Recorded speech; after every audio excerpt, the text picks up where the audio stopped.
식사, 걷기, 그리고 이제 몸이 스스로 회복하는 가장 중요한 시간, 바로 잠드는 밤과 마음을 돌보는 시간입니다. 다음으로 함께 알아볼 건 당뇨 환자에게 가장 중요한 수면 루틴, 그리고 감정을 건강하게 정리하는 방법입니다. 이 두 가지가 바로 몸의 리듬을 회복시키는 핵심이에요. 구독과 좋아요를 눌러주시면 앞으로도 건강에 관한 정보를 꾸준히 받아보실 수 있어요. 그럼 지금부터 시작해 볼까요? 하루 종일 신경 써가며 식사도 조심하고 식후엔 일부러 조금씩이라도 걷고 나면 몸이 고마워할 거라고 기대도 하게 되죠. 그런데 이상하게도 밤이 되면 다리에 쥐가 나고 화장실에 자주 가고 잠이 자꾸만 깨는 분들이 많습니다. 몸이 회복되려면 반드시 필요한 게 질 좋은 수면입니다. 잠을 잘 자야 췌장, 간, 신장, 뇌가 자신의 역할을 회복하는 시간을 가질 수 있습니다.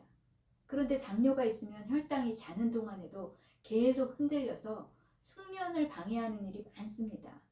수면 중에 식은땀을 흘리거나 갑자기 꿈을 꾸다 일어나는 일이 반복된다면 혈당이 밤에 떨어지거나 갑자기 오르는 걸 의미할 수 있어요. 그래서 밤이 되기 전 우리 몸을 회복 모드로 전환해주는 간단한 수면 루틴이 꼭 필요합니다. 무엇보다 중요한 건 자기 전 2시간은 식사를 피하는 겁니다. 잠들기 직전까지 뭔가를 먹으면 혈당이 올라가고 몸은 소화에 에너지를 쓰느라 회복은 뒷전이 됩니다. 너무 허기질 경우에는 따뜻한 보리차 한 잔 혹은 작은 사과 조각 정도만 드셔주세요. 이렇게 몸을 진정시켜주는 따뜻한 마무리가 수면의 질을 높여줍니다. 그리고 전자기기는 잠시 꺼두세요. 특히 스마트폰은 뇌를 깨우는 자극이 강하기 때문에 잠이 들기 어렵고 꿈도 많아지게 됩니다. 책 한 페이지, 음악 한 곡 혹은 라디오 소리처럼 자극 없는 소리와 함께 눈을 감는 것만으로도 몸은 이제 쉬어도 돼 하고 반응하기 시작합니다. 그리고 하루를 마무리할 때 한 가지 더 필요한 게 있습니다. 바로 마음의 정리입니다. 우리 몸은 감정을 대신 아프게 합니다. 억울한 일, 속상했던 말, 괜히 서운했던 순간들을 마음속에만 눌러두면 몸이 그걸 대신 앓게 됩니다.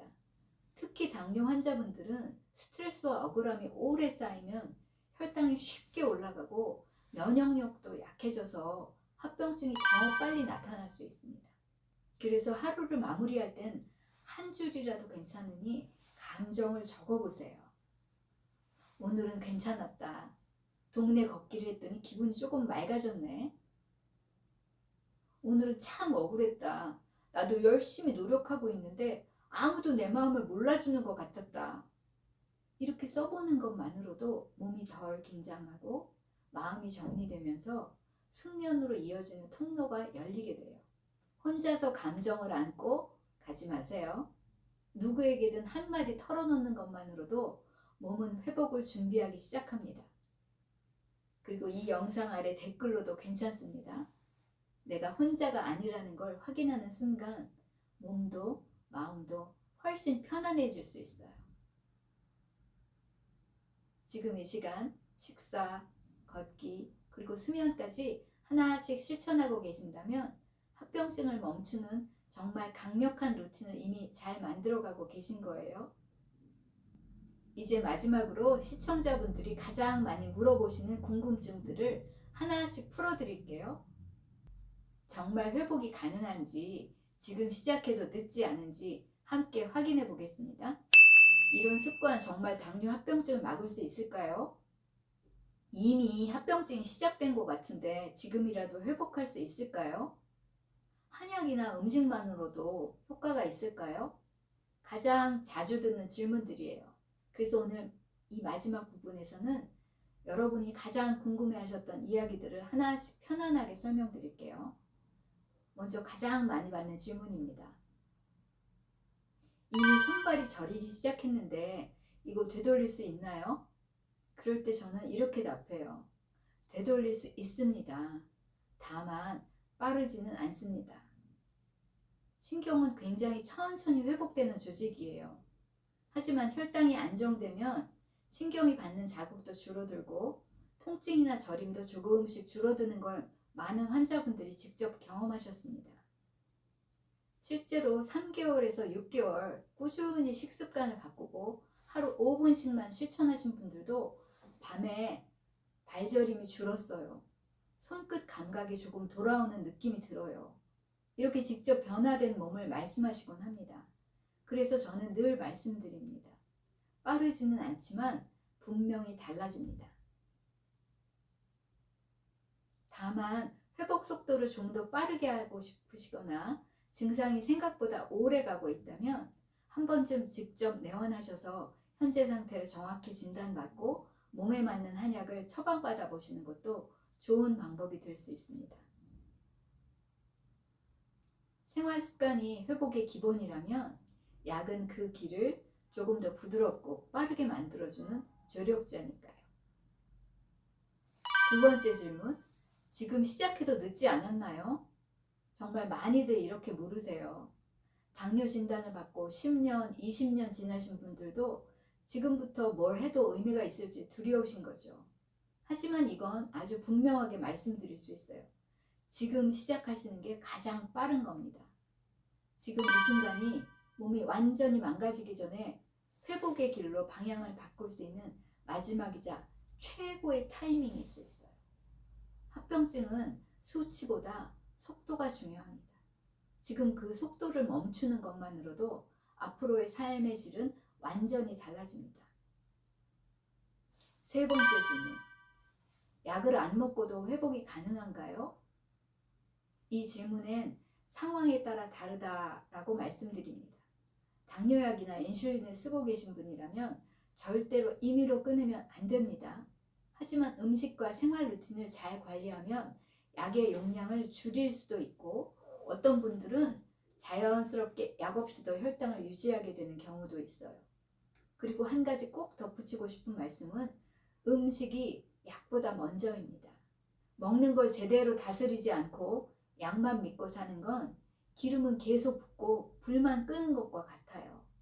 약은 필요하지만 그보다 더 중요한 건 몸의 방향을 바꿔주는 생활이라는 걸 꼭 기억해 주셨으면 좋겠습니다.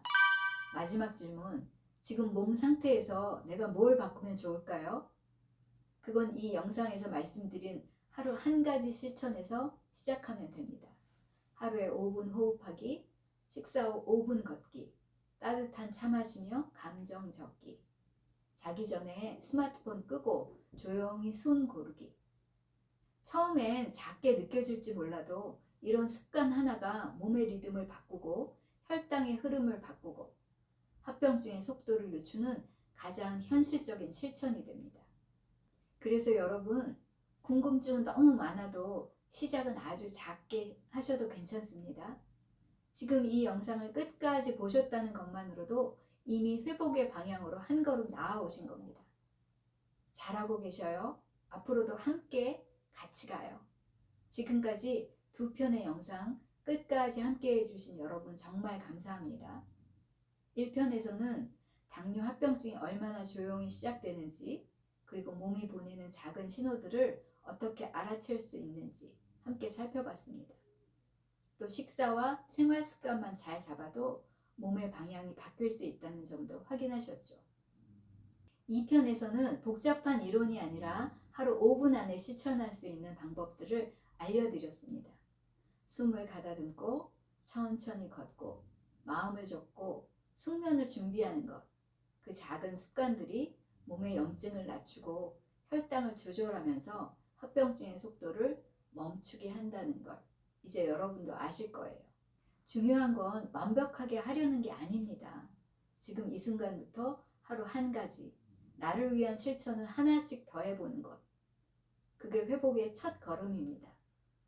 이 영상이 여러분의 하루에 조금 더 따뜻한 확신이 되었길 바랍니다. 구독과 좋아요 눌러주시면 앞으로도 믿을 수 있는 건강 정보를 꾸준히 받아보실 수 있고요. 댓글에 궁금하신 점 남겨주시면 진료중 틈틈이 제가 직접 정성껏 답변 드리겠습니다. 지금까지 잘 따라와 주셔서 감사합니다.